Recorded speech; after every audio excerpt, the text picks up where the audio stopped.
What's kicking on? Kwikpanik here, and I am back in gear, don't you have no fear. And today we have another episode of Duel Links. So, welcome back. On Thursday I had a video that was just like not salvageable. I recorded it and everything. It was just an updated 6 Samurai deck that I did, and I just couldn't edit it back to life. It was done. It was done-ski. But in the meantime, Yami Marik came back to Duel World, and he brought some cool surprises with him. So today we're going to do a tutorial on a farm deck that is kind of pretty budget. But I just want to go over his prizes, his rewards. So these cards up here have already been released. Dark Geroid, Gilgarth, Revival Jam, Visor Shock, and Mass Beast Descardius, as well as I'm pretty sure all the rares except for this one. Yeah. So the new cards, the two new cards that I'm super interested in are Ra's Disciple, which is 4-star light fairy with 1100, 600, which doesn't sound that great, but his effect is extremely decent. When this card is summoned, so normal summoned or special summoned, you can special summon up to 2 Ra's Disciples from your hand and or deck. So even if you draw a second one, you can still summon that one to the field, which is pretty neato. It cannot be tributed except for the tribute summon of Slifer, Obelisk, or the Winged Dragon of Ra. You cannot special summon monsters except by the effect of Ra's Disciple, so that means while he's on the field, that is effect, you cannot special summon anything. So that means you can't use it with Plasma, which would have been a super cool use for it. But regardless, at some point I wanted to do a Winged Dragon of Ra deck after this event is over and we are given Winged Dragon of Ra, because we have not gotten him yet. The other cool card is Magical Stone Excavation. A lot of people are looking at this in the YouTube Duel Links community, and they're like, man, this card is straight garbage. Well, I've been around since like 2002, 2003 in the Yu-Gi-Oh scene, and I've played through all the formats. And this card used to be like $120 for good reason. It was a Champion Pack Ultra Rare, but also it was used in a meta deck called DDT, which stands for Diamond Dude Turbo. So Diamond Dude Turbo basically revolved around Destiny Hero Diamond Dude, which we just got from Master Phoenix, didn't we? And it basically revolved around him getting free pluses, so a plus in card advantage, because his effect allows you to send the top card of your deck to the graveyard if it's a normal spell. If not, it goes to the bottom of your deck, but that normal spell goes to the graveyard, and during your next main phase, you can activate the effect of that spell card, which means you don't have to pay the cost, which is really cool, because the cost of this card is what makes it not very attractive, right? It says discard 2 cards and target 1 spell card in your graveyard, semicolon. That semicolon there means that the first part is a cost. The next part, which is following, is going to be the effect, which says add it to your hand. So adding that spell card to your hand is the effect. So when you send this to the graveyard with Diamond Dude, Destiny Hero Diamond Dude's effect, you can actually activate the effect of Magical Stone Excavation without discarding 2 cards. So I wanted to pick those up and maybe do like a baby Diamond Dude Turbo deck in Duel Links. We'll see how that goes. But I wanted to go ahead and show you guys a Hazy Flame farming deck. I don't know why I went through this way, but we're going to use Hazy Flames. If you're not familiar with the deck, I'll explain it as I'm showing you. I'm demoing it for you. But basically, you need 3 Beast Rising. You need 3 Hazy Flames Sphinx, Hazy Flame Cerberus at 3. And then I'm running Troop Dragon and Bubonic Vermin for tribute fodder to get Hazy Flame Sphinx out. Also Soul Exchange if I happen to go second. And then the rest of this should be self-explanatory. You need to use Mai with Aroma Strategy because it allows you to see what the next card on the top of your deck is, right? So that allows you to get Hazy Flame Sphinx effect off, which allows the whole strategy to work.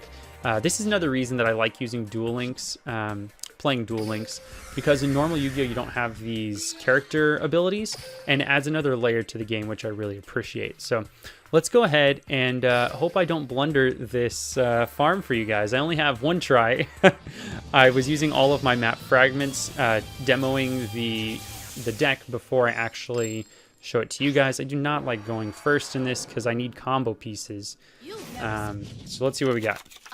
Oh my goodness, this looks atrocious. I'm going to go ahead and set 1 Beast Rising, and I'm going to set Bubonic Vermin.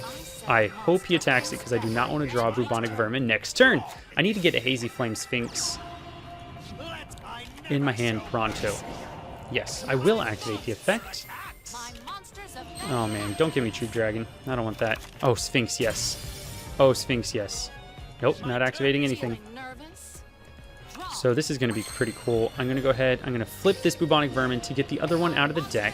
Now, you do not want to leave 2 monsters on the field because we are all terrified of Lava Golem, right? So this is actually a pretty good setup. I'm going to go ahead and tribute the face down one because I'm going to use our trap card here.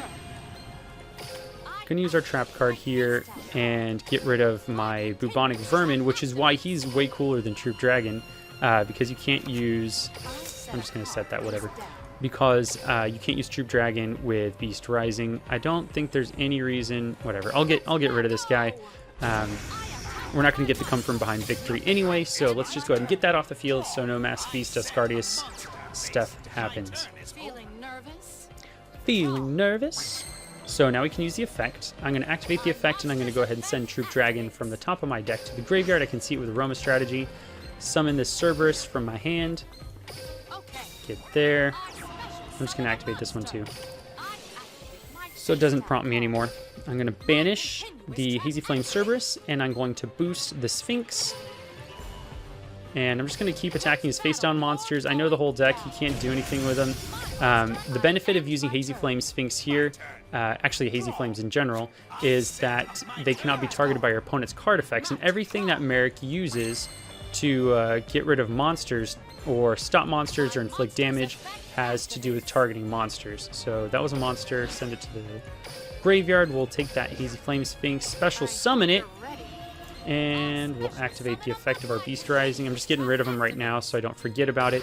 If you turn toggle to yes, you can actually banish the monster that you special summon with this during the draw phase. So the rest of this is pretty much autopilot. I'm just drawing the deck pieces. This is actually going pretty well, knock on wood. Hopefully I don't screw it up somehow. So I can see that we have a Cerberus on the top of the deck. We're going to go ahead and mill. And we're going to special summon that monster, please. And we're going to activate Beast Rising again. This is pretty self-explanatory. Like, once you get the ball rolling, the problem is getting the ball rolling. We'll just get rid of this monster too. And we'll end our turn. I was going to use the Ojima deck, but I only had one Union attack, which is how we got here. And I was like, you know what? I don't see any videos about how to use the Hazy Flame version. So I'm not going to use Hazy Flame's effect right now because I don't want to mill that anti-magic arrow. That would be pretty bad for my strategy here. I need that anti-magic arrow so I can't get Nightmare Wheeled during the last turn, because Gravekeeper's Vassal can be targeted, unlike our Hazy friend. So I'm going to just mill.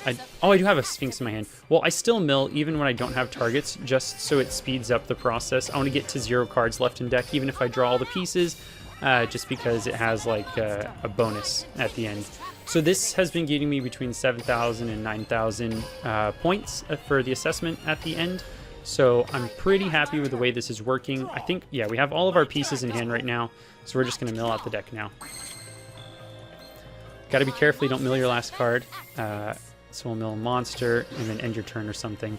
So I'm just going to boost this as high as I want. You just want to get it to 10,000. There's no bonus for getting anything other than that, anything higher than that, but I'm just going to keep going. Beast Rising, banish Cerberus, boost up that Sphinx, and end my turn.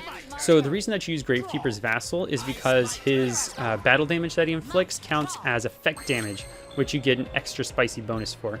So we're going to go ahead and we're going to use Hazy Flame Sphinx effect one more time. Nothing that I can summon. That's a bummer. We're going to normal summon Gravekeeper's Vassal. And I don't have to activate Secret Pass to the Treasure right now, but it's a foil. So I want to go ahead and activate that, or a glossy, sorry, and get the bonus for that. I'm going to activate Union Attack. You have to make sure that your Sphinx is in attack mode. I'm going to target my Gravekeeper's Vassal. And if your toggle is set to no, you're going to be in for a very sad time, because it won't let you activate anti-magic arrows unless you're clicking. So I'm going to activate anti-magic arrows just so I can't get targeted by the Nightmare Wheel. And we'll attack for 13,300 attack points of effect damage. So we're going to get our duel assessment. Maybe we can get a cool drop. I've had 0 luck, so I'm not going to lie. This might just be a bunch of coins. EX jewels are cool, so I can't be too upset about those. Ooh, we got one super rare. A Dark Droid. That's a good amount of EX gems, so I'm not too upset by that. So we'll just go over. That was the only duel I could do for you with the deck, but hopefully you get the gist of it. You can rewind it if you didn't get it. But there's also an EX gem trader over here. Whoa, somewhere over here. Okay, so he's like white instead of black with his outfit. And these are the prizes we have. There's some gold. Twin Barrel Dragon. I guess that's not available in the normal card trader. I don't know. I already have 2. I don't really want any more.